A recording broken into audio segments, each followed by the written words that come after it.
أما بعد فأعوذ بالله من الشيطان الرجيم. بسم الله الرحمن الرحيم.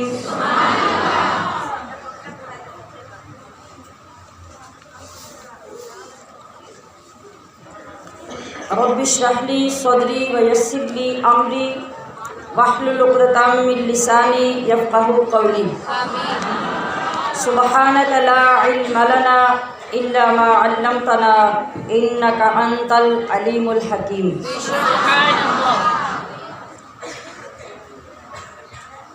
اللهم أرنا الحق حقا وارزقنا اتباعه وأرنا الباطل باطلا وارزقنا اجتنابه. اللهم إنا نسألك علما نافعا ورزقا طيبا وعملا متقبلا.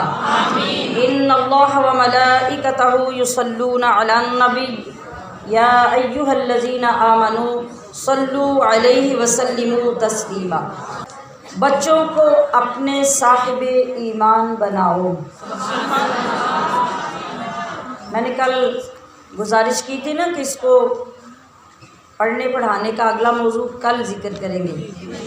تو اتنے دنوں میں آپ نے جو پیچھے ترتیب سے سنا اور سمجھا ہے، اب پریکٹیکل کی طرف آئیں. تو آج کا سبق یہ ہے کہ بچوں کو اپنے صاحب ایمان بناؤ. کس طرح؟ قرآن پڑھاؤ، قرآن پڑھاؤ. بچوں کو اپنے صاحب ایمان بناؤ، قرآن پڑھاؤ، قرآن پڑھاؤ. اور سرکار کی سیرت سے ذرا ان کو سجاؤ. سرکار کی سیرت کہاں سے ملے گی؟ قرآن سے. تو سرکار کی سیرت سے ذرا ان کو سجاؤ، قرآن پڑھاؤ، قرآن پڑھاؤ. بچوں کو اپنے صاحب ایمان بناؤ. بولیے کیا کہنا ہے آگے؟ سمجھ کے ساتھ چلا کریں نا. ابھی کس چیز کی کہنے کی ضرورت ہے؟ بچوں کو اپنے صاحب ایمان بناؤ، سرکار کی سیرت سے ذرا ان کو سجاؤ. ماشاء اللہ. ہم یہ نہیں کہتے انہیں انگلش نہ پڑھانا. ہم یہ نہیں کہتے کہ انہیں انگلش نہ پڑھانا. CMB کمشنری انہیں کپتان بنانا. CMB کمشنر انہیں کپتان بنانا. ہاں، پہلے مگر جینے کے ارکان سکھاؤ.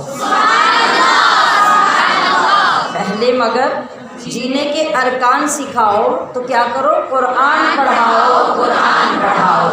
بچوں کو اپنے صاحب ایمان بناؤ، قرآن پڑھاؤ.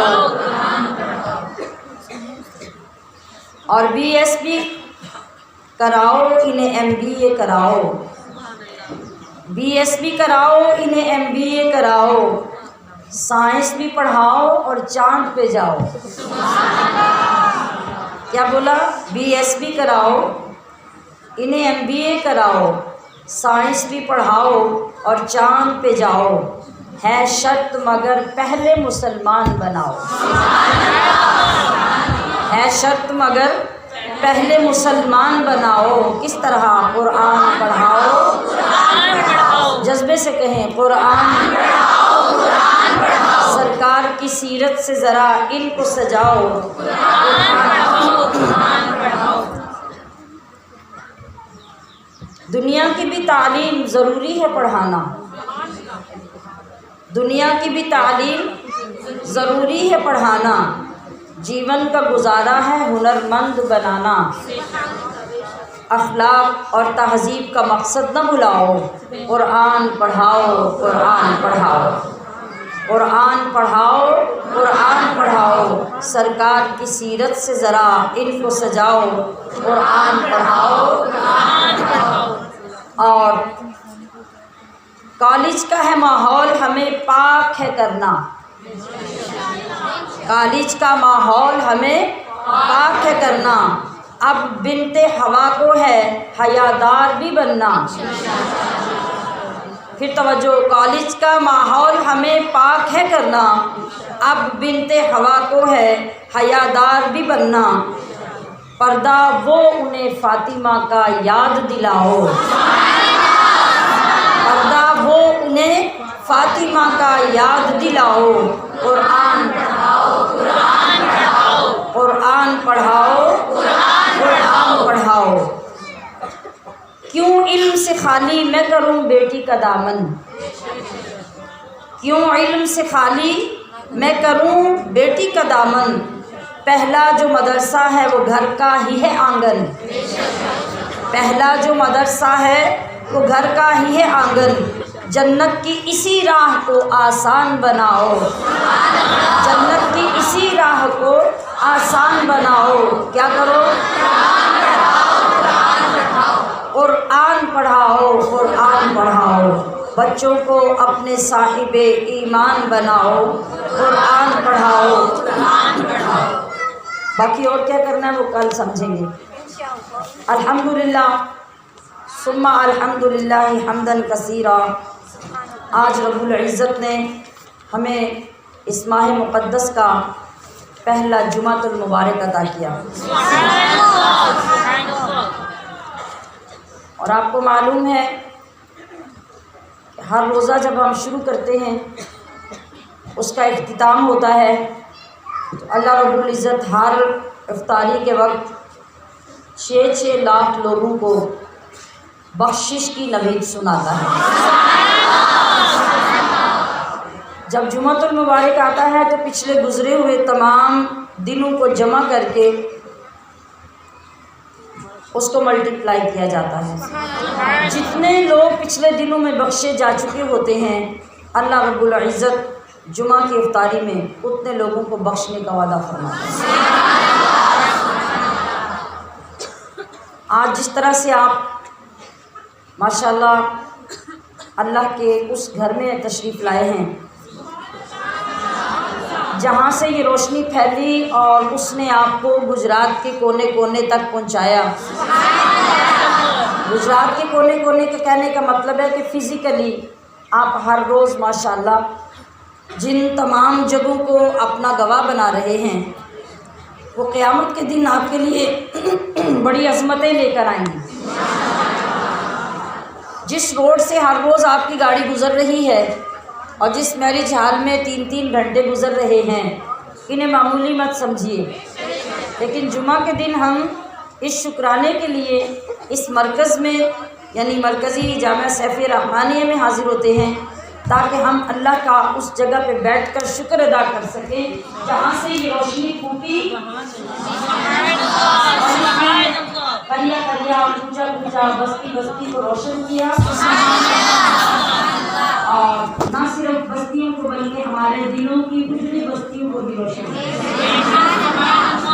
اور اس کے علاوہ آپ لوگ جو ماشاءاللہ صبح سے لے کے رات تک عبادت کی حالت میں ہوتے ہیں، آج کل اللہ کریم نے آپ سب کے درجات کتنے بلند کر رکھے ہیں، کتنی شان بڑھ چکی ہے، کتنے مرتبے بڑھ چکے ہیں۔ آپ سب لوگوں کے قدم ہفتے میں اس مبارک دن میں یہاں لگتے رہیں اور آپ اللہ تعالیٰ کے اس گھر کو تعمیر ہوتا ہوا بھی دیکھتے رہیں، اور آپ کی دعاؤں سے اللہ رب العزت اس کو اور عروج عطا فرمائے، اس کو مکمل کرنے کی ہمیں توفیق عطا فرمائے، اور اس کی تکمیل کے ساتھ ساتھ اللہ ہم سب کے ایمان کی بھی تکمیل فرمائے۔ تو ہر لحاظ سے ہزاروں نہیں، لاکھوں نہیں، کروڑوں گنا زیادہ اجر و ثواب آپ کو یہاں آ کر ملتا ہے، اگرچہ لا تعداد اور بے شمار ثواب آپ ہر روز اپنے دامنوں میں سمیٹ کریے۔ تو اس محبت سے اس جگہ میں بیٹھ کر اپنے لیے بھی اور اس جگہ کے لیے بھی دعا فرمائیے، اللہ رب العزت اس کو ہمارا گواہ بنائے اور ہمیں اس کا گواہ بنائے۔ آج کے دن میں آپ کے لیے چند ضروری خصوصی خوبصورت کام جو کرنے کے ہیں وہ کیا ہیں؟ روزہ تو آپ نے رکھا ہی ہے، تلاوت تو آپ کر ہی رہے ہیں، نمازیں بھی الحمدللہ باقاعدگی سے پڑھ ہی رہے ہیں۔ آج خاص کیا کرنا ہے؟ آج جمعۃ المبارک کے دن خاص جو صدقہ کیا جاتا ہے وہ عام دنوں سے 70 گنا بڑھ جاتا ہے۔ تو رمضان کا ہر دن 70 گنا زیادہ، اور پھر رمضان کا جمعہ رمضان کے ہر دن سے بھی 70 گنا زیادہ، تو پھر سوچیے کہ اجر و ثواب کی شرح کیا ہوگی؟ ہماری کاؤنٹنگ سے، ہمارے شمار سے باہر۔ آج کے دن کثرت سے، جس کو کثرت کہا جاتا ہے، کثرت کیا ہوتی ہے؟ جب کوئی کام یاد آ جائے تب کر لیں، تھوڑا سا کر کے تھک جائیں، نہیں، کثرت اس کو کہتے ہیں کہ آپ ہر سانس کے ساتھ، ہر لمحے کے ساتھ، ہر پل کے ساتھ ایک کام کو جاری رکھیں، وہ آپ سے الگ نہ ہوں، آپ اس سے الگ نہ ہوں، یہ کثرت ہوگی۔ تو اتنی کثرت سے آج کیا کرنا ہے؟ آج اپنے محبوب آقا پہ درود پڑھنا ہے۔ آج کا دن خاص اور خاص محبوب کریم علیہ السلام کا قرب حاصل کرنے کے لیے، آپ کی شفقتیں، رحمتیں اور شفاعتیں سمیٹنے کے لیے، اور آپ کا وسیلہ پیش کر کے رب ذوالجلال کی خوشنودی حاصل کرنے کے لیے خاص ہے۔ تو آپ اپنی توجہ جتنی بارگاہ رسالت مآب کی طرف مرکوز فرما دیں گے، سمجھے کہ اتنی نورانیتیں آپ کے اندر اترتی چلی جائیں گی۔ تو پھر زیادہ سے زیادہ کام آج کیا کرنا ہے؟ درود پاک پڑھنا ہے، اور اپنی پسندیدہ چیز اپنے رب کے حضور صدقہ پیش کریں۔ روزہ داروں کی افطاری کے لیے پلان کریں۔ یہ میں نے پہلے ہی عرض کر دیا تھا کہ آپ یہ کبھی مت سوچئے کہ ہم تو غریب ہیں تو ہم کیسے افطاری کا اہتمام کریں۔ افطاری کروانے کا نام دیگے پکانا نہیں ہوتا۔ افطاری پکانا یا افطاری کروانا یہ بہت لنگر تقسیم کرنے کا نام نہیں ہے، یا بہت زیادہ سموسے پکوڑے بنا کر تقسیم کرنے کا نام افطاری نہیں ہے۔ میرے محبوب آقا کائنات کے رسول اللہ کے حبیب صلی اللہ علیہ وسلم نے یہ ارشاد فرمایا کہ جس نے ایک گھونٹ پانی یا ایک سوکھی کھجور ہی کسی کو پیش کر دی روزے کی افطاری کے لیے، تو اللہ رب العزت اس کو بھی میرے حوض سے قیامت کے دن سیراب کرے گا۔ تو بالکل اس بات سے پریشان نہیں ہونا کہ ہمارے پاس زیادہ ہوتا تو ہم بھی افطاری کرواتے، نہیں۔ آپ کو اللہ نے دیکھیے ایک پانی کی نعمت جو عطا کی ہے وہ کتنی بڑی ہے۔ محبوب کریم علیہ السلام کیا فرما رہے ہیں کہ پانی کا ایک گھونٹ اس نیت سے کسی روزہ دار کو پیش کر دیجئے کہ آپ کا روزہ ہے، آپ اس پانی سے افطار کر لیں۔ تو روزہ کھولنے والا یہ کبھی سوچ کر ہاتھ پیچھے نہ کر دے کہ سارا دن تو بھوک میں نے برداشت کی تو اب ثواب تجھے دے دوں۔ یہ رب کے ساتھ معاملے ہیں، میرے اور آپ کے معاملے نہیں ہیں۔ اور رب کے معاملے جو ہیں ان کو سمجھنے کے لیے ہم ہر وقت آسمان پہ چمکتے سورج کو دیکھیں تو ہمیں رب کی تقسیم کی سمجھ آ جاتی ہے۔ جس دن سے رب ذوالجلال نے سورج کو پیدا کیا، اس کی ڈیوٹی لگائی روشنی تقسیم کرنے کی، تو یہ تب سے روشنی تقسیم کر رہا ہے، اور جب تک رب ذوالجلال اس کا نور بجھائے گا نہیں، اس کے نور کے اندر کمی نہیں آئے گی۔ اللہ کے حکم سے بانٹ رہا ہے تو کمی نہیں آئے گی۔ تو ہم بھی جب اللہ کے حکم سے بانٹیں گے تو نہ ہمارے ثواب میں کمی اور نہ لینے والوں کے ثواب میں کمی آئے گی، بلکہ کیا ہوگا، وہ ثواب بڑھتا چلا جائے گا، وہ زیادہ ہوتا چلا جائے گا، آپ کی برکتیں بھی بڑھتی جائیں گی، روزہ داروں کی برکتیں بھی بڑھتی چلی جائیں گی۔ یہی نظام ہے اللہ پاک کا لوگوں کو بخشنے کا، اور بخشش کے لیے وہ بہانے تلاش کرتا ہے، اور چھوٹے چھوٹے معاملات کو ہمارے سپرد کر کے ہماری فرما برداری کو دیکھتا ہے کہ ہم کتنے فرما بردار ہیں۔ جب ہم اللہ کے حکم پر عمل کرنا شروع کر دیتے ہیں تو وہ رب کریم اپنے کرم کی بارش نازل فرمانا شروع۔ تو جو کچھ آپ نے اپنے لیے آج پکانا ہے جو آپ نے اپنے دسترخوان پہ افطاری کے لیے رکھنا ہے، بس آپ اسی میں سے، آپ کو ایک شخص کے لیے توفیق ہے تو ایک کا روزہ افطار کروا دیں، 2 کی ہے تو 2 کی کروا دیں، 200 کی ہے تو 200 کی کروا دیں، 2000 کی ہے تو 2000 کی کروا دیں، مگر کروائیں ضرور۔ آج کے 2 کام یہاں سے اٹھنے کے بعد جو پچھلے دنوں سے الگ ہیں وہ آپ ساتھ لے کر جائیں گے، اور یہاں سے جاتے ہوئے پلان کریں گے کہ مجھے شام تک کیا کرنا ہے۔ ایک تو یہاں بیٹھے ہوئے بھی، یہاں سے اٹھ کر جاتے ہوئے بھی، سفر کے دوران بھی، اور باقی سارے دن میں بھی آپ نے کس چیز کی کثرت کرنی ہے ذرا بولیے۔ جن لوگوں نے میری بات کا جواب نہیں دیا وہ بھی دیں۔ درود پاک کی کثرت کرنی ہے، اور دوسرے حسب توفیق صدقہ، یہ دوسری بات ہوگی، پھر تیسری بھی ہو گئی، تیسری بات افطاری ہے۔ آپ یہ 3 کام آج ضرور کریں گے، اور اللہ رب العزت اس کی وجہ سے نہ جانے آج کے روزے کی شان کیا بنا دے۔ ہمیں یہ ساری چیزیں رب کے قرآن سے ہی اور مصطفیٰ کے فرمان سے ہی سیکھنے کو ملتی ہیں۔ وہ قرآن جس نے ہمیشہ بنجر اور شور زمینوں کو زرخیز کیا۔ ہمارے اندر کی زمینیں بھی تو ایسی ہی ہو چکی ہیں، اب ان کو زرخیز کرنے اور ان کے اندر نور کا ایک نیا جہان پیدا کرنے کا یہی طریقہ ہے کہ ہم نے قرآن سے جو دوری اختیار کی تھی، اب قرآن کا قرب اختیار کر لیں، جس کی ہم کوشش کر رہے ہیں۔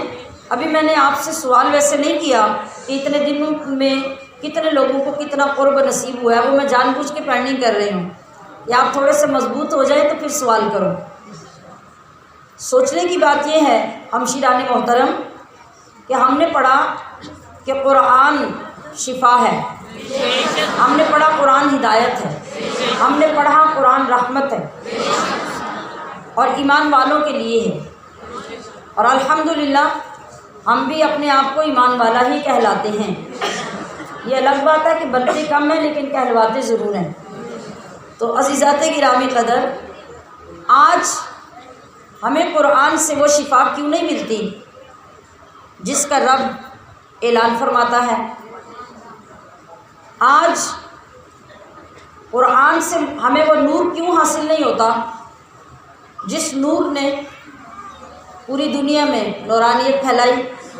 آج ہمارے دلوں کے اندر اندھیرا کیوں ہے؟ ہمارے ماحولیات کے اندر اندھیرا کیوں ہے؟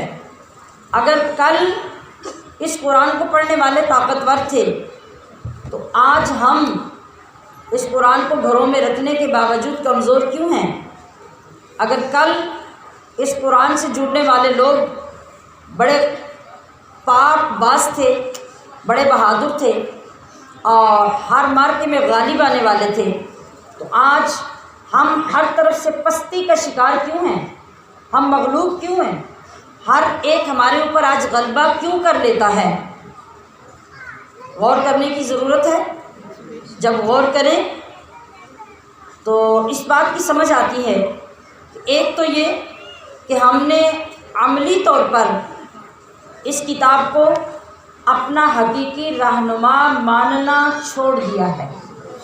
ہم اس قرآن سے اپنے مسائل کا حل تلاش نہیں کرتے، ہم اس کو رہنما مان کر اس کے پیچھے نہیں چلتے، بلکہ ہم یہ کہہ کر معاذ اللہ اس کی تعلیمات کو مسترد کر دیتے ہیں کہ اب یہ وہ زمانہ نہیں، یہ اور زمانہ ہے۔ گویا ہم اپنی جہالت کی وجہ سے یہ کہہ رہے ہوتے ہیں کہ یہ اللہ کی کتاب تو اب پرانی ہو گئی ہے، لہٰذا ہمیں کسی اور خدا کی نئی کتاب چاہیے۔ معاذ اللہ ثم معاذ اللہ، اللہ نے جو کتاب نازل فرمائی وہ کامل اور مکمل کتاب، اگر سارے زمانے مصطفیٰ کے تھے تو کتاب بھی تو مصطفیٰ کی ہے اور امت بھی مصطفیٰ کی ہے، تو پھر کامل اور مکمل ہدایت اس کتاب کے اندر ہے، جس کو کبھی ناقص نہیں ہونا، جس کو کبھی کم نہیں ہونا۔ ہمارے زمانے بدلتے جائیں گے، زمانے کے معاملات اور تقاضے بدلتے جائیں گے، مگر اللہ رب العزت وہ دماغ پیدا کرتا جائے گا جو اسی قرآن وہ اس زاویے سے دیکھیں گے، اس زاویے سے اس قرآن کے اندر تحقیق کریں گے کہ آج کے دور اور آج سے مزید صدیوں بعد بھی اگر کوئی آنے والا دور ہوگا تو اس کے مسائل کا حل وہ دماغ اسی قرآن سے نکال کر ہمارے سامنے رکھتے ہیں۔ اور یہی قرآن عظیم کا عظیم الشان معجزہ ہے جو نہ ختم ہوا نہ قیامت تک ختم ہوگا، یہ جاری ہے اور جاری رہے گا۔ تو میں نے عرض کی کہ ایک تو یہ کہ ہم نے اس کتاب کو اپنا حقیقی رہنما ماننا چھوڑ دیا، اس سے ہمارا تعلق غفلت کا شکار ہو گیا۔ ہم کیا کہتے ہیں، اعتکاف بیٹھنا ہو تو ہم انتظار کر رہے ہوتے ہیں کہ ہم ریٹائر ہو جائیں، شادیاں ہو جائیں، گھر میں بیٹیاں ہیں ان کے فرائض سے فارغ ہو جائیں، تو فارغ ہو کے بڑا دل ہے کہ میں بھی کبھی اعتکاف بیٹھوں۔ اللہ نے دین اس لیے بھیجا کہ دین کھڑا ہو کے تمہاری فراغتوں کا انتظار کرے۔ کبھی سارا دن قرآن شریف کو کھول کر نہیں دیکھا، اور جب کبھی بات ہوئی تو یہ کہا کہ بس ابھی بچے چھوٹے ہیں نا، یہ بڑے ہو جائیں تو میرا بھی دل کرتا ہے میں فارغ ہو جاؤں تو پھر میں بھی قرآن پڑھوں۔ اللہ نے کہیں یہ پابندی لگائے کہ تمہارے بچے بڑے ہو جائیں تو پھر تم قرآن پڑھنا، اور قرآن کو یہ مقام دینا کہ جب تمہارے پاس فرصت ہو، جب تم ان کاموں کو نپٹا لو جن کو امپورٹنٹ سمجھتے ہو، اور جو تمہارے دنیا کی کام ہے وہ اس قرآن پر اور صاحب قرآن کی ذات پر زیادہ مقدم ہے، اور ان کو نپٹانے کے بعد یہ سوچنا کہ اب میں قرآن سے منسلک ہو جاؤں۔ تو ایسا تعلق کس چیز کے ساتھ ہوتا ہے جو غیر اہم ہوتی ہے، جو غیر ضروری ہوتی ہے، جو ایک فالتو کام ہوتا ہے، اضافی کام ہوتا ہے، آپشنل چیز ہوتی ہے، ہم اس کے ساتھ یہ سلوک کرتے ہیں۔ اور قرآن تو ہماری زندگی کے پہلی سانس سے لے کے آخری سانس تک ہمارے لیے کمپلسری ہے، اس کے بغیر تو ہم ایک قدم اٹھانے کے قابل نہیں ہیں، اور اگر اٹھاتے ہیں تو ہمارا ہر قدم سیدھا جہنم میں جاتا ہے، وہ ہمیں دنیا میں جینے کے قابل اور اللہ کی رضا کے مطابق جینے کے قابل نہیں بناتا۔ تو پھر ہم نے قرآن سے یہ سلوک کرنا کیوں شروع کیا؟ یہ ہر روز میں کسی نہ کسی جملے میں آپ تک پیغام پہنچا رہی ہوں کہ ہم بظاہر تو قرآن کا بڑا احترام شو کرتے ہیں۔ کیا لفظ بولا میں نے؟ شو کرتے ہیں۔ کیوں شو کا لفظ کیوں بولا؟ اس لیے کہ ہم احترام کرتے نہیں، احترام شو کرتے ہیں۔ احترام کرنا کیا ہوتا ہے؟ آج بہت سے لوگوں کو دیکھا جاتا ہے کہ کوئی بزرگ بھی سامنے آ جائے نا تو وہ ادب شو کیسے کرتے ہیں؟ پورے جھک کر اس کو سلام کرتے ہیں، وہ کہتے ہیں ہم بڑا ادب کر رہے ہیں۔ اگر وہی بزرگ آپ سے کہے کہ آپ نے لباس غیر شرعی پہنا ہے اور نماز کا وقت میرے سامنے آپ نے ضائع کر دیا، آپ نے نماز نہیں پڑھی، آپ پہ نماز فرض ہے، تو آپ نماز پڑھ لیجئے اور آج سے آپ یہ غیر شرعی لباس ترک کر دیجئے، آپ کو پردے والا لباس پہننا چاہیے، تو آپ منہ پھیر کر دوبارہ اس بزرگ سے ملیں گے نہیں۔ تو آپ نے کیا کیا؟ آپ نے وہ ادب شو کیا، آپ نے ادب کیا نہیں۔ ادب کرنا کیا تھا کہ آپ کو اگر واقعی کسی اللہ والے سے ادب تھا تو آپ اللہ والے کو پہلی نظر دیکھ کر اس کی روحانیت اپنے اندر اس طرح اتارتے کہ اس کے رنگ میں رنگ جاتے، اس لیے کہ جو حقیقت میں اللہ والا ہوتا ہے وہ تو مصطفیٰ کے رنگ میں رنگا ہوا ہوتا ہے، وہ تو قرآن کے رنگ میں رنگا ہوا ہوتا ہے، اس کے اوپر صبغۃ اللہ چڑھا ہوتا ہے۔ اور قرآن کریم نے کیا فرمایا؟ صبغۃ اللہ ومن احسن من اللہ صبغۃ، لوگوں یہ اللہ کا رنگ ہے، اور ذرا سوچ کر تلاش کر کے بتاؤ کہ اللہ کے رنگ سے کس کا رنگ خوبصورت ہو سکتا ہے؟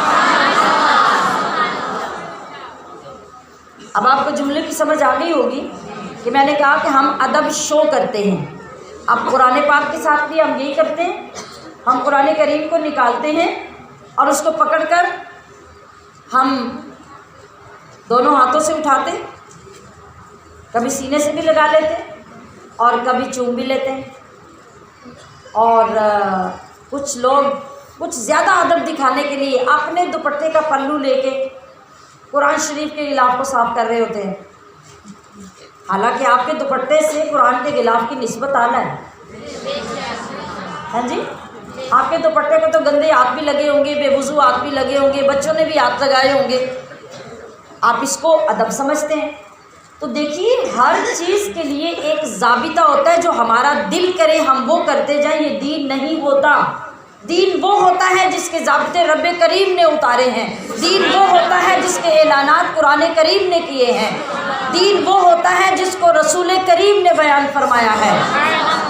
اب قرآن عظیم کا ادب یہ ہرگز نہیں ہوگا، ہاں اس سے زیادہ ادب قرآن کریم کا یہ ہوگا کہ قرآن پڑھا ہوا تو ہو آپ کی باقی کتابوں کے ساتھ، آپ اس کا بھی ادب کریں تو یہ نور علی نور ہے، مگر اتنے ادب سے کام نہیں بنتا۔ ادب یہ ہے کہ قرآن جہاں بھی ہو اس کے احکام آپ کی نگاہوں کے سامنے، اس کے احکام آپ کے سینوں کے اندر مچل رہے ہوں، آپ کا کوئی قدم، آپ کا کوئی لفظ، آپ کا کوئی کام قرآن کریم کی تعلیمات کے خلاف نہ ہو، یہ ہے قرآن کریم کا ادب۔ اب آپ حقدار ہیں کہ جس قرآن کو آپ نے دل میں بسایا ہوا ہے، جس قرآن کے نور کو آپ نے آنکھوں میں بسایا ہوا ہے، جس قرآن کے خلاف کرنے کی آپ کو جرأت نہیں ہوتی، اب آپ اس کے حقدار ہیں کہ قرآن کو جب پکڑیں آپ محبت سے سینے سے بھی لگائیں، اس کو چومیں بھی، اس سے آنکھیں بھی ٹھنڈی کریں۔ اب یہ ادب مکمل ہوا۔ ہم نے یہ رشتہ قرآن کریم سے بدقسمتی سے ترک کر دیا۔ عزیزات محتشم، سوچئے ہماری زندگی کی صورت کیا ہے؟ ہماری زندگی برف کی طرح پگھلتی جا رہی ہے۔ تصور میں لائیں ذرا، برف کو لا چکے تو کبھی اس کو فریزر سے باہر رکھے ہوئے دیکھا؟ دکاندار کی دکان کے اوپر بھی دیکھا ہوگا، اپنے گھر میں لا کے بھی آپ نے کہیں کسی جگہ پہ رکھا ہوگا تو تھوڑی دیر کے بعد اس کا حشر کیا ہوگا؟ وہ تھوڑی ہی سی باقی بچ گئی ہوگی، پگھل گئی۔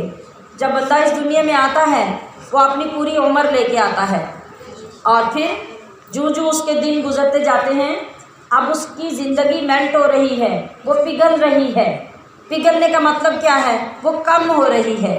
آپ الٹی گنتی گنتے ہیں، آپ کہتے ہیں کہ ہمارا بچہ 10 سال کا ہو گیا، فطرت کہتی ہے کہ تیرے بچے کی عمر 10 سال کم ہو گئی۔ آپ کہتے ہیں میرا بچہ جوان ہو گیا، 30 سال کا بھرپور جوان ہے، فطرت کہتی ہے تیرے بچے کی عمر 30 سال کم ہو گئی۔ تو ہماری زندگی برف کی طرح پگھل رہی ہے، اور ہر آن ہر پل قطرہ قطرہ گر رہا ہے، اور وہ قطرہ قطرہ گر کر ختم ہو رہا ہے۔ ہمشیران محترم، ہمارے پاس یہ وقت ہے، اور صرف خالی وقت نہیں، گولڈن چانس، سنہرا وقت، جس میں ہم یہ سوچیں کہ ہمیں اس قرآن کے ساتھ کیا تعلق بنانا ہے۔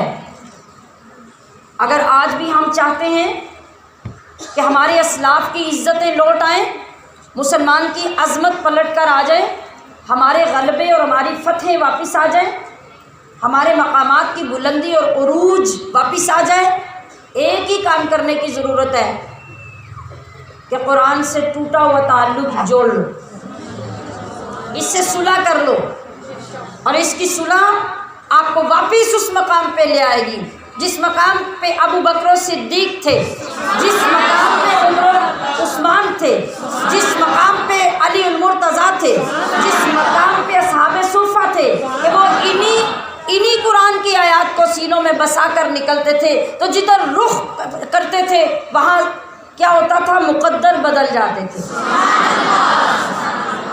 حالات تبدیل ہو جاتے تھے، انقلاب برپا ہو جاتا تھا۔ کسی جگہ پہ بھی جا کر ان لوگوں نے نہ اپنے محبوب کی سنت کو چھوڑا، نہ قرآن کی آیات کو چھوڑا۔ تو اس پہ عملی کام ہمیں کیا کرنا ہوگا؟ اپنے سوئے ہوئے ایمان کو بیدار کرنا ہوگا۔ جب ہمارا ایمان بیدار ہو جائے گا تو انشاءاللہ العزیز ایمان کا یہ تقاضا ہوگا کہ ہمیں ہر چیز کی رہنمائی قرآن سے لینی ہے، اور اس کے بعد یہ بات بھی ضروری ہے کہ ہمارے دلوں کے اندر قرآن کی عظمت کا احساس پیدا ہو، اور احساس ہم نے خود پیدا کرنا ہے۔ آپ کسی چیز کا جب ادب کرنے لگتے ہیں یا کسی سے محبت کا رشتہ قائم کرنے لگتے ہیں تو خود سوچتے ہیں کہ ایسے بندے سے مجھے بنا کے رکھنی چاہیے، سوچتے ہیں کہ نہیں؟ اور آپ کی عقل فیصلہ کرتی ہے نا، کہ الہام ہوتا ہے، آپ کو وحی نازل ہوتی ہے، بولیں گے آپ؟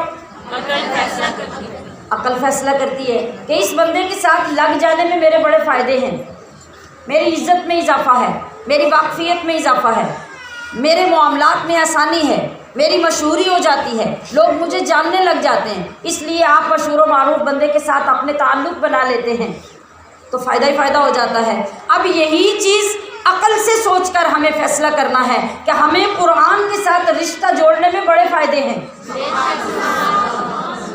ہمیں عظمت حاصل ہوتی ہے، بلندی حاصل ہوتی ہے، دنیا اور آخرت میں ہمارا مقام بلند ہوتا ہے۔ حدیث پاک پچھلی گفتگو میں بھی آپ کئی بار سن چکے، محمد مصطفیٰ احمد مجتبیٰ صلی اللہ علیہ وسلم نے کیا ارشاد فرمایا؟ خیرکم من تعلم القرآن وعلمہ، ساری دنیا سے بہترین لوگوں کو تلاش کرتے جاؤ، لیکن آمینہ کا لال یہ فرما رہا ہے کہ لوگوں سب سے بہترین، سب سے اعلیٰ مقام کا حامل بندہ وہ ہے جو قرآن پڑھتا اور پڑھاتا، قرآن سیکھتا اور سکھاتا ہے، قرآن کا علم حاصل کرتا اور لوگوں کو علم حاصل کرواتا ہے۔ تو پھر قرآن سے تعلق ہمیں کتنے فائدوں کی طرف لے جا رہا ہے۔ اور تیسری بات، اس قرآن سے وہ چیزیں جن کا ذکر اللہ نے فرمایا حاصل کرنے کا طریقہ یہ ہے کہ ہم ہر چیز کی رہنمائی کے لیے قرآن کی طرف رجوع کریں۔ جس چیز میں ہمیں کسی مسئلے کے حل کی ضرورت ہے تو ہم رجوع کریں قرآن کی طرف کہ قرآن نے اس بارے میں کیا فرمایا اور حدیث نے اس بات کی تشریح کیسے فرمائی ہے۔ جب ہم اس انداز سے اپنی رہنمائی کا راستہ متعین کریں گے تو کبھی ایسا نہیں ہو سکتا کہ ہم مغلوب رہنے والے مسلمان بنیں، بلکہ اللہ ہماری عزتیں لوٹا دے گا، ہماری پہچان لوٹا دے گا، ہماری عظمتیں لوٹا دے گا، اور جس طرف آپ جائیں گے لوگ کھڑے ہو کے آپ کا استقبال کریں، اس لیے کہ وہ آپ نہیں ہوں گے بلکہ لوگوں کو آپ کے اندر قرآن کا نور نظر آ رہا ہوگا۔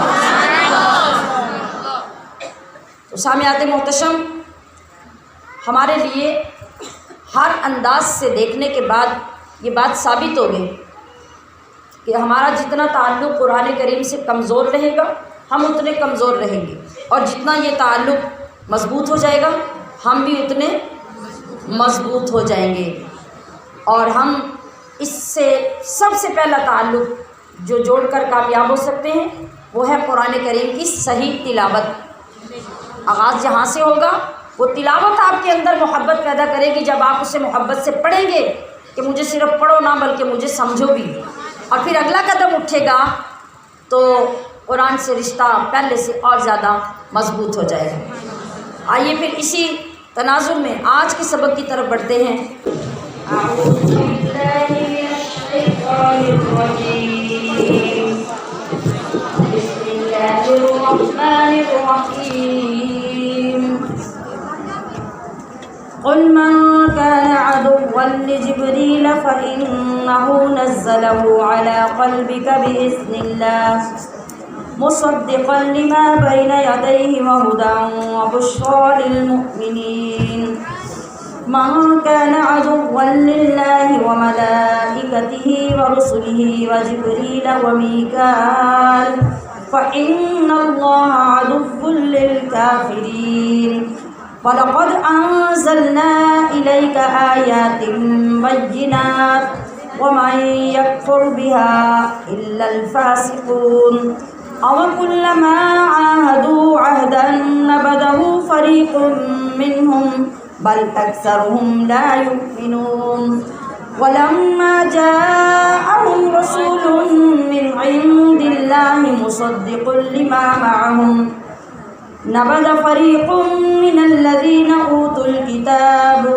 كتاب الله وراء ظهورهم كأنهم لا يعلمون واتبعوا ما تتلو الشياطين على ملك سليمان وما كفر سليمان ولكن الشياطين كفروا يعلمون الناس السحر وما أنزل على الملكين ببابل هاروت وماروت وما يعلمان من أحد حتى يقولا إنما نحن فتنة فلا تكفر فيتعلمون منهما ما يفرقون به بين المرء وزوجه وما هم بضارين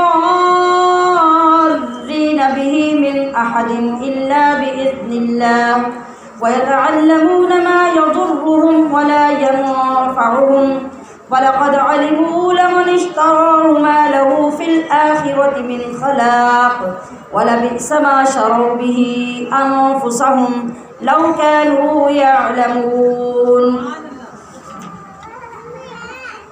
وَلَوْ أَنَّهُمْ آمَنُوا وَاتَّقَوْا لَمَثُوبَةٌ مِّنْ عِندِ اللَّهِ خَيْرٌ لَوْ كَانُوا يَعْلَمُونَ يا أيها الذين آمنوا لا تقولوا راعنا وقولوا انظرنا واسمعوا وللكافرين عذاب أليم ما يود الذين كفروا من أهل الكتاب ولا المشركين أن ينزل عليكم من خير من ربكم والله يختص برحمته من يشاء والله ذو الفضل العظيم ما ننسخ من آية أو ننسها نأت بخير منها أو مثلها ألم تعلم أن الله على كل شيء قدير ألم تعلم أن الله له ملك السماوات والأرض وما لكم من دون الله من ولي ولا نصير أم تريدون أن تسألوا رسولكم كما سئل موسى من قبل ومن يتبدل الكفر بالإيمان فقد ضل سواء السبيل ود كثير من أهل الكتاب لو يردونكم من بعد إيمانكم كفارا حسدا من عند أنفسهم من بعد ما تبين لهم الحق فاعفوا واصفحوا حتى يأتي الله بأمره إن الله على كل شيء قدير وأقيموا الصلاة وآتوا الزكاة وما تقدموا لأنفسكم من خير تجدوه عند الله إن الله بما تعملون بصير فقالوا لن يدخل الجنة إلا من كان هودا أو نصارى تلك أمانيهم قل هاتوا برهانكم إن كنتم صادقين بلى من أسلم وجهه لله وهو محسن فله أجره عند ربه ولا خوف عليهم ولا هم يحزنون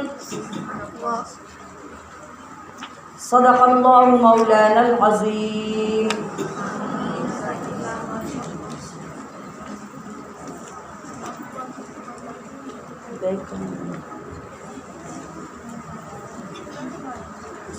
کل ہمارا جو سبق مکمل ہوا تھا وہ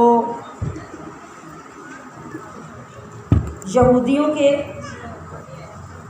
جو برے عقائد اور ان کے جو دعوے تھے ان کے مطابق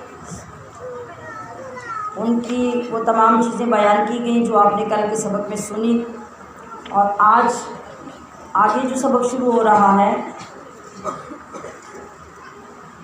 اس کا بیان ہے کہ نبی علیہ الصلوۃ والسلام سے اللہ تبارک و تعالیٰ نے ارشاد فرمایا قل اے حبیب آپ انہیں فرما دیجئے من کان عدوا جو کوئی دشمن ہو لجبریل جبریل کا فإنہ نزلہ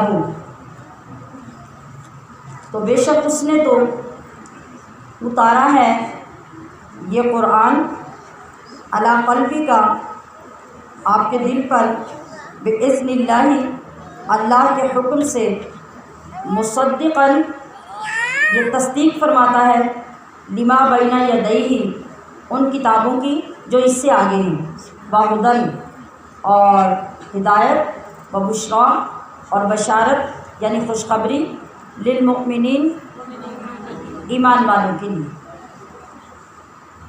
یہ بھی یہودیوں کے ہی کام ہے۔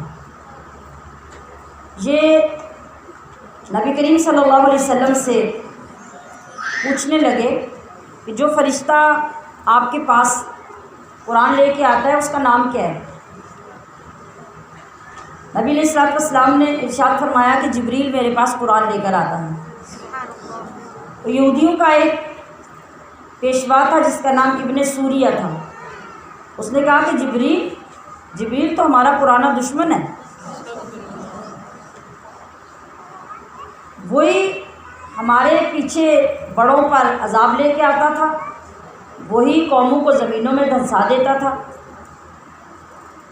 تو اس کا لایا ہوا قرآن تو ہم نہیں مانیں گے، وہ تو ہمارے ساتھ بڑی بڑی دشمنی پہلے کر چکا ہے۔ کہنے لگے کہ اگر آپ کے پاس میکائیل کوئی کلام لے کے آتے تو ہم اس پر ایمان لے آتے، تو جبریل کے لائے ہوئے کلام پر تو ہم ایمان نہیں لائیں گے۔ یہ کیا تھا؟ یہ یہودیوں کی سراسر جہالت تھی کہ کوئی بھی فرشتہ ہو کیا وہ کوئی کلام اپنی مرضی سے لا سکتا ہے؟ اس کیٹیگری کے لوگ ہمارے دنیا کے شعبوں کے اندر بھی پائے جاتے ہیں۔ جب کسی چیز میں فساد پیدا کرنا ہوتا ہے نا تو کیا ہوتا ہے کہ جب کوئی ذمہ دار کسی عہدے دار کو مقرر کرتا ہے تو اس سے دشمنی اور اس کی مخالفت شروع کر دی جاتی ہے کہ جو بندہ ہمارے اوپر مقرر کیا گیا یہ ہمیں پسند ہی نہیں ہے، یہ بندہ بدل جائے گا تو ہم صحیح ہو جائیں گے، حالانکہ انہوں نے صحیح نہیں ہونا ہوتا۔ اگر آپ کسی کا مقرر کردہ ایک بندہ قبول کر سکتے ہیں تو دوسرا کیوں نہیں کرتے؟ اس کا مطلب یہ کہ آپ کسی کی فرما برداری نہیں کر رہے، آپ اپنی مرضی کے انتخابات چاہتے ہیں۔ تو یہی حال ان یہودیوں کا تھا۔ اصل مسئلہ تو یہ تھا کہ ان کے اندر جو حسد اور بغض تھا اس کی وجہ سے وہ اسلام ماننا نہیں چاہتے تھے، لیکن اب انہوں نے ایک اور ریزن رکھ دیا کہ اگر جبریل کے سوا کوئی اور فرشتہ ہوتا تو ہم اس کو مان لیتے۔ اللہ تبارک و تعالیٰ نے جواب میں ارشاد فرمایا من کانا عدوا للہ، جو کوئی دشمن ہو اللہ کا، وملائکتہ اور اس کے فرشتوں، ورسلہ اور اس کے رسولوں، وجبریل اور جبریل، ومیکائیل ومیکال اور میکائیل کا، فإن اللہ عدو للکافرین۔ تو پھر سن لو، کھلے عام رب اعلان کر رہا ہے کہ اگر کوئی ان کا دشمن ہے تو پھر اللہ ان سارے کافروں کا دشمن ہے۔ اب آ جاؤ، پھر اگر اللہ سے دشمنی کر سکتے ہو، تمہارے اندر اتنی جرت ہے تو پھر اللہ کا یہ چیلنج قبول کر لو اور دشمنی کے لیے کھل کر آ جاؤ۔ اب کیوں کہا اللہ نے؟ یہی بات جو میں نے آپ کے سامنے عرض کی کہ جو کوئی کسی کی طرف سے مقرر کیا جاتا ہے اور جو لوگ اس کی اطاعت کرتے ہیں تو اصل میں مقرر کیے گئے شخص کی اطاعت نہیں ہوتی، اطاعت اس کی ہوتی ہے جس نے کسی کو مقرر کیا ہے۔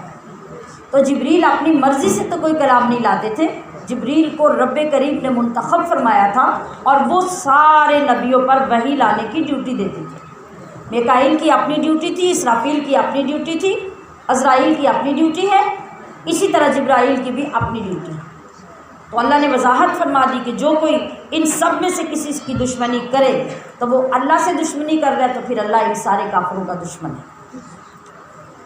یعنی تمہارا یہ کہنا اللہ کے غضب کا سبب ہے، اور فرشتوں سے جس کی عداوت ہے اس کی اللہ سے عداوت ہے۔ جو فرشتوں کا انکار کرتا ہے یا شک و شبہات میں مبتلا ہوتا ہے تو گویا وہ اللہ کی ذات کے بارے میں شک و شبہات میں مبتلا ہے۔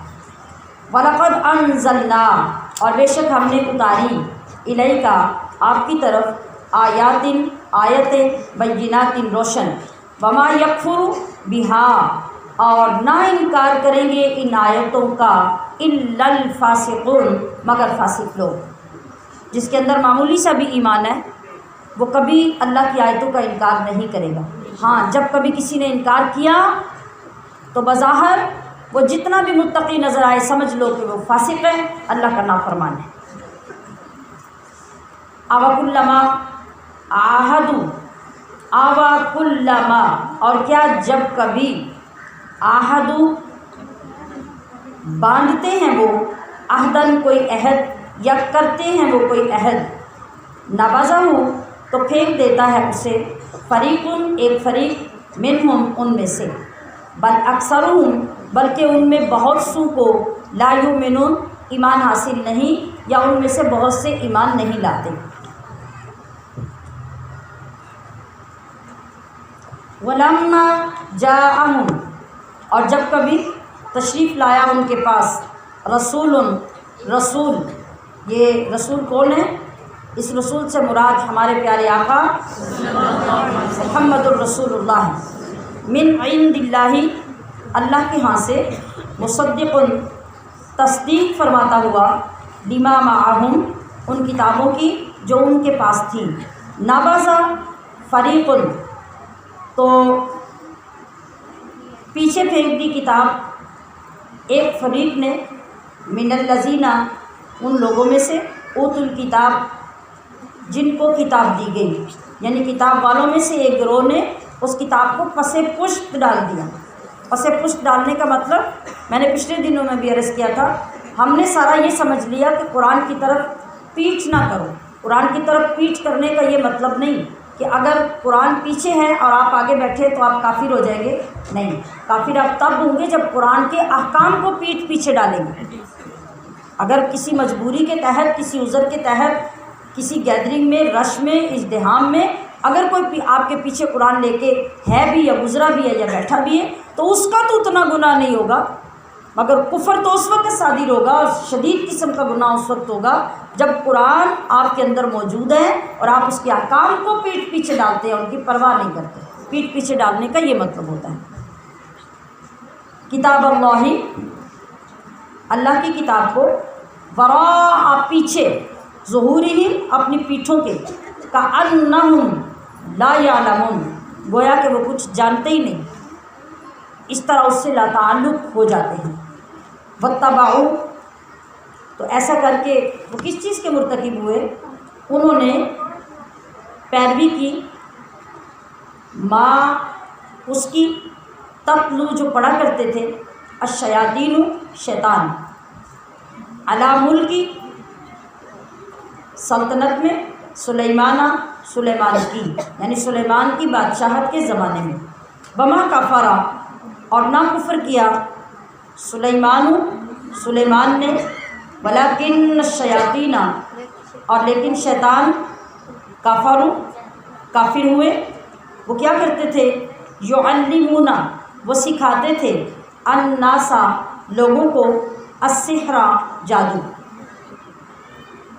وما انزل اور وہ جو اتارا گیا، علی الملکین دو فرشتوں پر، ببابل بابل کے علاقے یا بابل شہر میں، ہاروت و ماروت ان فرشتوں کے نام کیا ہیں؟ ہاروت اور ماروت۔ وما یعلمان وہ نہ سکھاتے تھے، من احد کسی کو، حتیٰ یقولا جب تک کہ یہ نہ کہہ لیتے، انما کہ بے شک، نحن ہم تو، فتنۃ نری آزمائش ہیں، فلا تکفر تو کفر مت کر، فیتعلمون تو سیکھتے وہ لوگ، منہما ان دونوں فرشتوں سے، ما یفرقون، ما کا مطلب وہ، یفرقون بھی جس سے جدائی ڈالے، بین المرء درمیان مرد کے، وزوجہ اور اس کی بیوی کے، وما ہم اور نہیں وہ، بضارین بھی ضرر پہنچا سکتے اس سے، من احد کسی کو، الا باذن اللہ مگر اللہ کے حکم سے، ویتعلمون اور وہ لوگ سیکھتے ہیں، ما جو یضرہم انہیں نقصان دے گا، ولا ینفعہم اور نہ نفع دے گا، وَلَقَدْ عَلِمُوا اور بے شک انہیں معلوم ہے، لَمَنِ اشْتَرَاهُ کہ جس نے خریدا یہ سودا، مَالَهُ تو کچھ حصہ تو کچھ نہیں اس کے لیے، فی الآخرۃ آخرت میں، من خلاق کچھ حصہ، وَلَبِئْسَ اور کیا ہی بری چیز ہے، ما شروا بہی بیچی جس کے بدلے میں، انفسہم انہوں نے اپنی جانیں، لو کانوا یعلمون کاش کہ انہیں علم ہوتا۔ اس آیت کریمہ کا شان نزول ہے، یعنی یہ آیت کیوں نازل ہوئی، شان نزول کا مطلب ہے کہ اس کے نازل ہونے کی وجہ اور سبب کیا ہے۔ سبب سنیے، یہ بہت امپورٹنٹ ہے۔ حضرت سلیمان علیہ السلام کے زمانے میں یہ جو بنی اسرائیل تھے نا، پیچھے قومیں چلی آ رہی ہیں، ہر زمانے میں یہ قوم آ رہی تھی، ہر زمانے میں نبی بدلتے گئے مگر قوم یہ آگے چلتی رہی۔ تو ان لوگوں نے سلیمان علیہ السلام کے زمانے میں جادو سیکھنا شروع کر دیا۔ آپ نے ان لوگوں کو جادو کرنے اور سیکھنے سے روکا، اور جن کتابوں سے یہ قوم جادو سیکھتی تھی نا، حضرت سلیمان علیہ السلام نے وہ کتابیں لے کے اپنی کرسی کے نیچے دفن کر دی۔ آپ کی چونکہ بادشاہت تھی نا، آپ پوری دنیا کے بادشاہ تھے، اور آپ کی جو خاص کرسی تھی جس کے اوپر آپ تشریف فرما ہوتے تھے، وہاں تک تو کسی کی رسائی نہیں ہو سکتی تھی نا، تو آپ نے دنیا والوں سے اس کو چھپانے اور الگ کرنے کے لیے ایک ایسی جگہ پہ اس کو محفوظ کر دیا جہاں تک وہ پہنچ نہیں سکتے تھے۔ تو آپ نے ان کی کتابیں جن سے جادو سیکھتے تھے وہ لے کر اپنی کرسی کے نیچے دفن کروا دی۔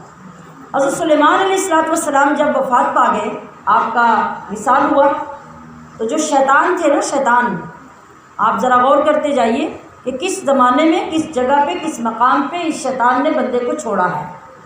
شیطانوں نے آپ کی اس کرسی مبارک کے نیچے سے وہ کتابیں نکالی، اور نکال کر لوگوں سے کہا کہ حضرت سلیمان علیہ السلام نے یہ کتابیں تم سے اس لیے چھپا دی تھی کہ جو کچھ ان کتابوں کے اندر جادو ہے، اس جادو کے زور سے تو سلیمان حکومت کرتے تھے۔ استغفر اللہ، بولیے ماشاءاللہ، سائے میں بیٹھے ہوئے ہیں۔ بات کو سمجھنے کے لیے توجہ سے ساتھ چلا کریں، آگے پیچھے کیا مسائل ہیں آپ لوگوں کے، اب کیوں سب کو متوجہ کر رہے ہیں؟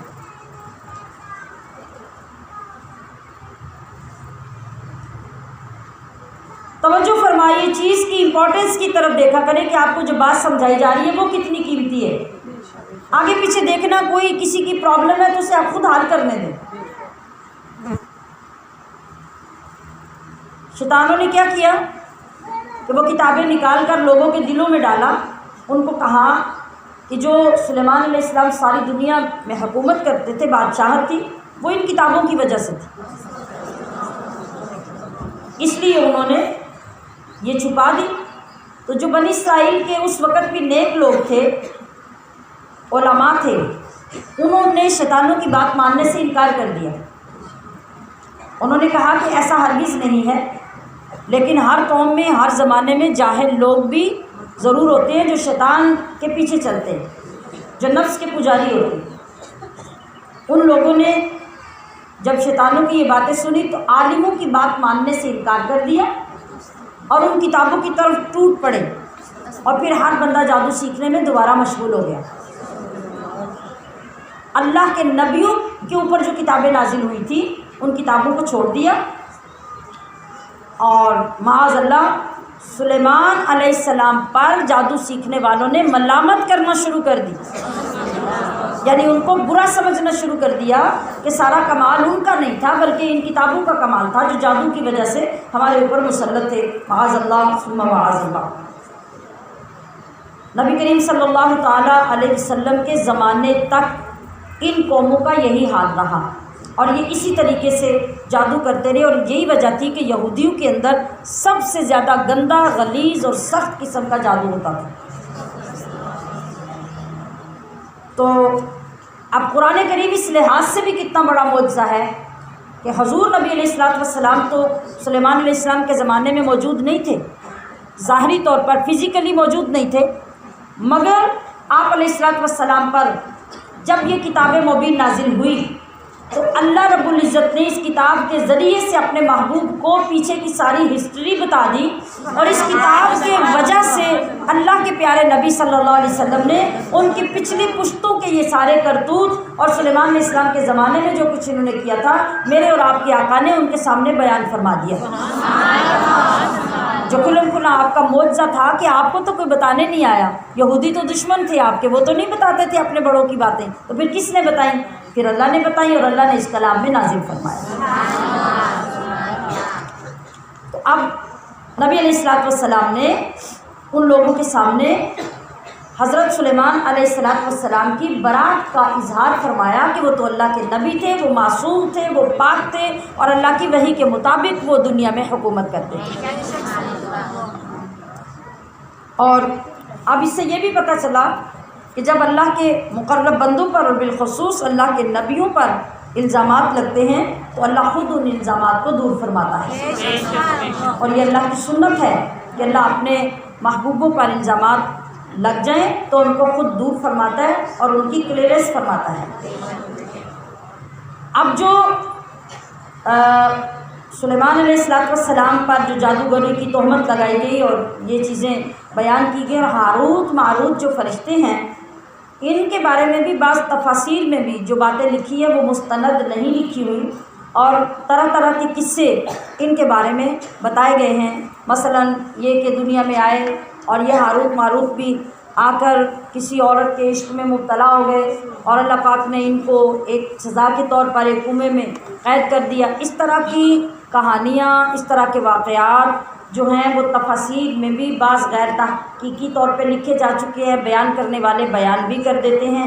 یاد رکھیے کہ فرشتہ جہاں بھی ہوگا وہ فرشتہ ہے، اور فرشتے کا میٹیریل یہ ہے کہ وہ معصوم اور پاک پیدا کیا گیا ہے۔ جس طرح اللہ کے نبی معصوم ہوتے ہیں اس طرح فرشتے بھی معصوم ہوتے ہیں، تو دنیا میں آ کے ان کی معصومیت کو اللہ کیوں ختم کرے گا کہ وہ گناہ میں مبتلا ہوں؟ ہاں، کوئی کردار اللہ تبارک و تعالیٰ اس طرح دنیا کے سامنے لاتا ہے کہ وہ بطور آزمائش کے سامنے پیش کیے جاتے ہیں، اور ان کے اندر سبق یہ ہوتا ہے کہ دنیا والے گمراہی سے بچیں اور ان کے ذریعے سے سیدھی راہ پہ آئیں۔ تو اعلیٰ حضرت رحمۃ اللہ علیہ نے بھی یہی بیان کیا کہ ہاروت ماروت کا اس طرح کا جو واقعہ لوگ بیان کرتے ہیں وہ سراسر غلط اور گھڑا ہوا واقعہ ہے، اس کے اندر حقیقت نہیں ہے۔ ہاروت ماروت کے یہ ساری خبریں جو تھیں نا اس طرح کی کہ وہ بھی دنیا میں آئے تو انہوں نے جادو کیا تو یہ ہوا تو ان کے اوپر وہ اللہ کی طرف سے عذاب مسلط ہوا، معاذ اللہ، ایسا کچھ نہیں ہے۔ یہ کہانیاں اور خبریں بھی یہودیوں کی گھڑی ہوئی تھیں، یہودیوں نے گھڑ کر لوگوں کے اندر یہ باتیں پھیلا دی تھیں۔ فرشتوں نے خود کہا تھا اللہ تبارک و تعالیٰ کے فرمانے کے مطابق کہ آپ ان لوگوں سے کہے کہ انما نحن فتنۃ فلا تکفر، کہ لوگوں ہم تو اللہ کی طرف سے آزمائش بنا کے بھیجے گئے ہیں کہ تم لوگوں کو یہ بتائیں کہ ان کے اندر خرابی کیا ہے، اچھائی کیا ہے، اور اگر تم جادو سیکھو بھی تو پھر تمہاری آزمائش یہ ہے کہ تم اس میں سے صحیح کام کتنا لیتے ہو اور برا اور غلط اور حرام کام کتنا لیتے ہو، تم اس کے باوجود اللہ کے حلال کردہ چیزوں پہ قائم رہتے ہو یا نہیں، تو یہ تمہاری آزمائش ہے۔ لہٰذا جس وقت کوئی بھی بندہ ہاروت ماروت کے پاس جادو سیکھنے آتا تو اس کو جادو سکھانے سے پہلے وہ سیکھنے والے کو نصیحت کرتے کہ جادو سیکھ کر اس پہ عمل کر اور اس کے جائز اور حلال کو سمجھ کر اپنا ایمان ضائع مت کر لینا۔ اگر وہ پہلے اقرار کرتا سیکھنے والا کہ میں قطعاً اللہ کے خلاف اور اللہ کے دین اور حلال اور حرام کے خلاف نہیں چلوں گا، تو پھر وہ اس کو جادو سکھاتے، ورنہ نہیں سکھاتے۔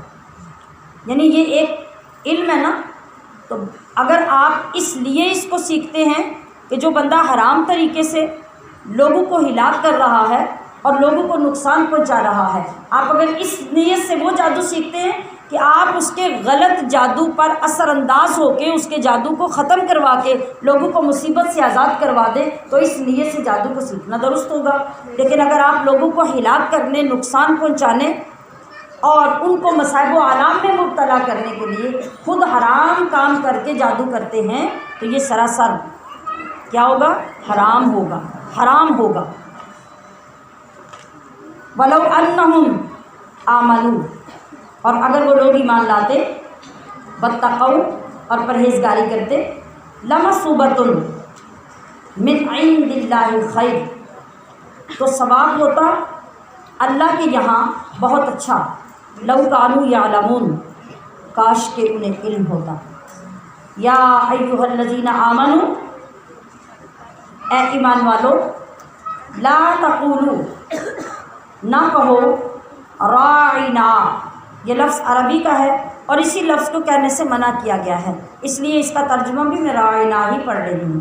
نہ کہو راعنا، وقولوا، اور یوں عرض کرو، انظرنا، ہم پر نظر رحمت کیجیے، واسمعوا، اور غور سے پہلے ہی سنا کرو، وللکافرین، اور کافروں کے لیے عذاب علیم، دردناک عذاب ہے۔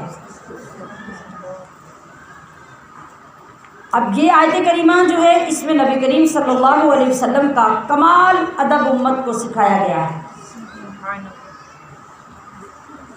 اس آیت سے متعلق جو پس منظر ہے وہ یہ تھا کہ راعنا لفظ جو ہے یہ یہودیوں کی زبان میں چرواہے کے لیے استعمال ہوتا تھا۔ چرواہا سمجھتے؟ گائے، بکریاں، بھینس، جانور چرانے والا۔ جب ہم اس کو تھوڑا سا، یہ جملہ بڑے غور سے سنیے، آنکھیں بھی کھول کے، دل بھی کھول کے، جب ہم اس کو تھوڑا سا لہجہ بدل کر کہتے ہیں نا، راعینا، راعینا، اس کا مطلب ہوتا ہے ہمارا چرواہا، یعنی ہم نے جسے اپنے جانور چرانے کے لیے رکھا ہوا ہے۔ اب یہ جو لفظ عربی کا ہے راعینا، راعی کی بجائے راعینا، یہ کہنے کا مطلب ہے کہ ہمارے لیے رعایت کیجیے، اور راعینا جب یوں کہیں تو اس کا مطلب ہے ہمارے جانور چرانے والا۔ جب یہ آیت کریمہ نازل ہوئی تو یہودیوں نے اپنے دل کا وہ غیظ و غضب نکالنے کے لیے حضور کی بارگاہ میں جب آتے اور کوئی آپ بیان کرتے تو یہ اپنے اسی طرح لہجے کو چبا کے کہتے راعینا، جس کا مطلب اندر سے کیا تھا کہ اے ہمارے بکریاں چرانے والے، یہ حضور کے لیے لفظ استعمال کرتے تھے۔ اب جب صحابہ کرام تو اپنے ادب سے استعمال کرتے راعینا، حضور رعایت کیجئے، یعنی جو بات آپ فرما رہے ہیں وہ دوبارہ ارشاد فرمائیے، ہمیں سمجھ نہیں آئی۔ لیکن یہودیوں نے جب یہ کہنا شروع کیا اس کا دوسرا غلط مطلب لے کر، تو اللہ تبارک و تعالیٰ نے فوراً آیت کریمہ نازل کر کہ خبردار، میرے محبوب کے لیے وہ لفظ بھی استعمال کرنا جائز نہیں جس کے دو معنی نکلتے ہوں، ایک اچھا معنی اور ایک برا معنی۔ اب لہجہ تبدیل کر کے صرف اس کو تھوڑا سا لمبا کیا گیا تو یہ بن گیا ہمارا چرواہا۔ تو اللہ تعالیٰ نے پوری آیت کریمہ نازل فرمائی کہ صحابہ جس لفظ کا سہارا لے کے یہ یہودی میرے محبوب کی شان میں گستاخی کرتے ہیں، تم وہ لفظ ہی کہنا چھوڑ دو، تم وہ لفظ ہی کہنا چھوڑ دو جس کے دو معنی بنتے ہیں۔ اب سامعات محتشم، میں ذرا آپ کے دلوں کو متوجہ کرنا چاہتی ہوں کہ ہمارے لوگ جو قرآن شریف پڑھتے ہیں، یہ لفظ جو میں نے ابھی آپ کے سامنے پڑھا، آپ اپنے انداز میں بھی ذرا اس کو پڑھ کے دیکھیں ابھی اسی وقت کہ آپ کیسے پڑھتے ہیں۔ کیا آپ کے پڑھنے کا انداز ٹھیک ہوتا ہے؟ ہمارے ہر لفظ میں کہیں الف کو چھوڑ دیا جاتا ہے اور کہیں الف کی جگہ پہ 3 الف لگا دیے جاتے ہیں، ٹھیک ہے؟ یہ ہمارے انداز قرآن پاک کے ہیں۔ جب راعینا کو راعینا کہنے سے اتنا معنی بدل جاتا ہے اور اتنا ظلم ہو جاتا ہے، تو ذرا سوچئے کہ ہم قرآن کے ساتھ کتنے ظلم کر رہے ہیں، ہم قرآن کو کتنا غلط پڑھ رہے ہیں۔ تو پھر ہمارے لیے کتنا ضروری، کتنا اہم اور کس قدر فرض و واجب ہے کہ ہم اس قرآن کو ٹھیک کرنے میں سارا زور، ساری محنت اور ساری عمر بھی لگا دیں تب بھی کم ہے۔ اور عمر لگانا کیا، ہم نے تو ساری عمر سوچا ہی نہیں کہ اس قرآن کے ہمارے اوپر کتنے حقوق ہیں۔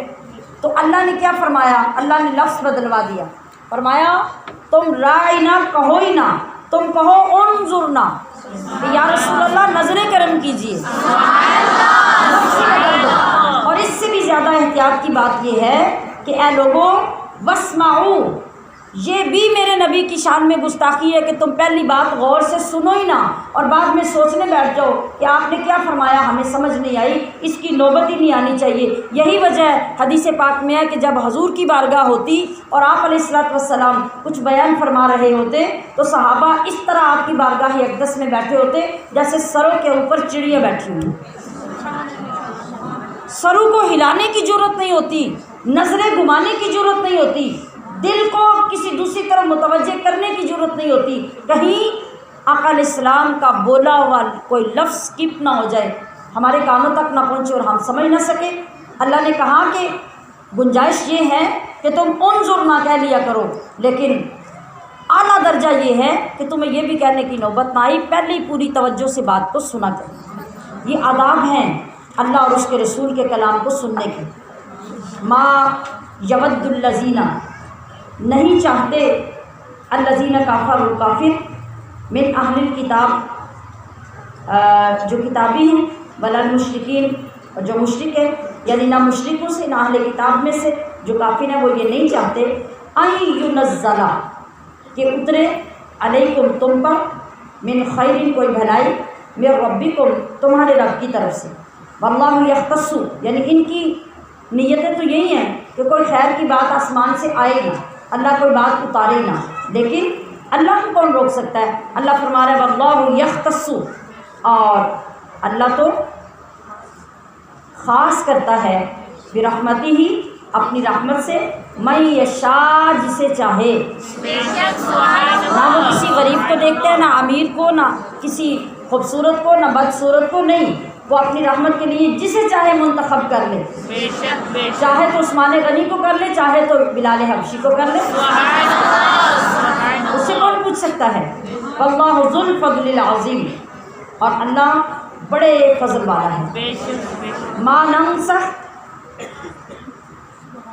جب ہم منسوخ کریں، من آیت، کوئی آیت، اور ننسیہا، یا ہم اسے بلا دیں، نأتی، تو ہم لے آئیں گے، بخیر منہا، اس سے بہتر، او مثلہا، یا اس جیسی۔ الم تعلم، کیا تمہیں نہیں معلوم، ان اللہ، کہ اللہ علی کل شیء قدیر، ہر چیز پر قادر ہے۔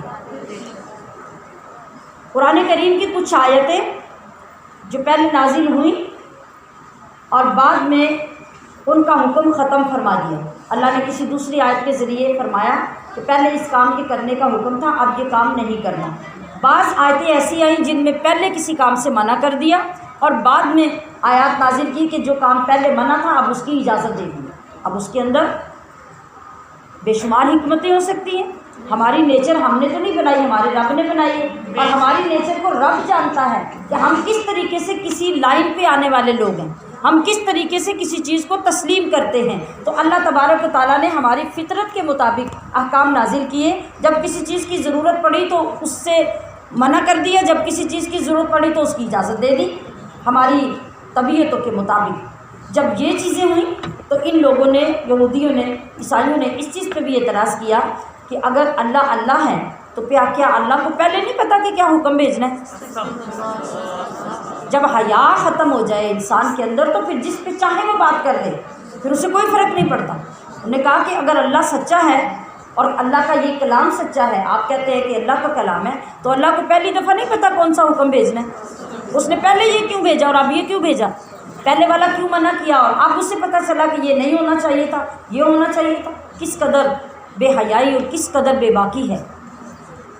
اللہ تبارک و تعالیٰ نے اس کا جواب دیا، فرمایا ما ننسخ من آیت اور ننسیہا، یہ جو ہم کبھی کسی آیت کو منسوخ کرتے یعنی اس کا حکم ختم کر دیتے ہیں نا، اور یا پھر اس کا حکم بھلا دیتے ہیں، تو ہم کیا کرتے ہیں ہم اگلے وقت میں اس جیسا کوئی دوسرا حکم یا اس سے زیادہ اچھا حکم لانا چاہتے ہیں، اس لیے ہم یہ کام کرتے ہیں۔ اور یہ تو انڈرسٹوڈ بات ہے کہ چھوٹا سا بچہ بھی تھوڑا سا غور کرے تو سمجھ سکتا ہے کہ کبھی کبھی یکدم ہیوی ڈوز نہیں لی جا سکتی۔ کوئی حکیم، کوئی ڈاکٹر جب کسی مرض کا علاج کرے گا تو مریض کے مطابق کرے گا نا۔ کبھی کوئی مریض ایسا ہوگا کہ ڈائریکٹ آپ اس کو ہیوی ڈوز دیں گے کیونکہ ایک دم سے اس کو کنٹرول کرنا پاسبل ہوگا تو حکیم کرے گا۔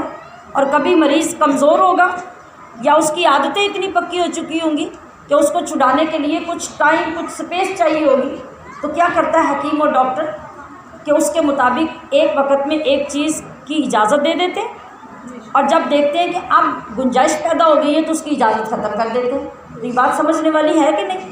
تو یہی کچھ ہماری طبیعتوں اور ہماری نیچرز کے ساتھ تھا، تو اللہ رب العزت نے ایسا کیا، اور پھر اس نے خود اس کا جواب ارشاد فرمایا کہ کیا اعتراض کرنے والوں کو اس چیز کا پتہ نہیں کہ اللہ ہر چیز پہ قادر ہے اور اس کی قدرتوں کو کون چیلنج کر سکتا ہے؟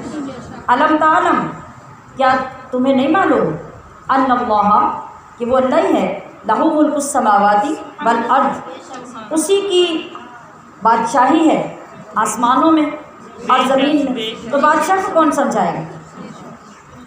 اس کو مشورے دینے والا کون ہوگا کہ وہ ایسی باتیں کرے؟ وما لکم، اور نہیں تمہارا من دون اللہ، اللہ کے سوا، من ولی، کوئی حمایتی، ولا نصیر، اور نہ مددگار۔